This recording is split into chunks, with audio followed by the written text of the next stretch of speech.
నేపాల్ రాజధాని కాఠ్మండూలో తీవ్ర ఉద్రిక్తత తలెత్తింది. పార్లమెంటు భవనం ముట్టడించింది యువత. పార్లమెంటు భవనంపైకి ఎక్కారు నిరసనకారులు. నేపాల్ ప్రభుత్వానికి వ్యతిరేకంగా ఆందోళనకు దిగారు. జెన్సెట్ పేరుతో అవినీతి వ్యతిరేక ఉద్యమం చేస్తున్నారు. సోషల్ మీడియాపై ప్రభుత్వం నిషేధం విధించింది. ఫేస్బుక్, వాట్సాప్, ఇన్స్టాతో పాటు మొత్తం 20 యాప్లను నేపాల్ సర్కార్ బ్యాన్ చేసింది. ప్రభుత్వం తీరుపై జర్నలిస్టు సంఘాలు సైతం ఆగ్రహం వ్యక్తం చేస్తున్నాయి. నేపాల్ వ్యాప్తంగా రోడ్లపైకి వచ్చింది యువత. నేపాల్లోని 10 నగరాల్లో ఆందోళనలు మిన్నంటాయి.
నేపాల్ రాజధాని కాఠ్మండూలో తీవ్ర ఉద్రిక్తత తలెత్తింది.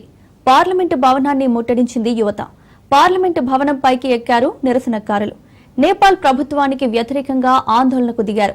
జెన్సెట్ పేరుతో అవినీతి వ్యతిరేక ఉద్యమం చేస్తున్నారు. సోషల్ మీడియాపై ప్రభుత్వం నిషేధం విధించింది.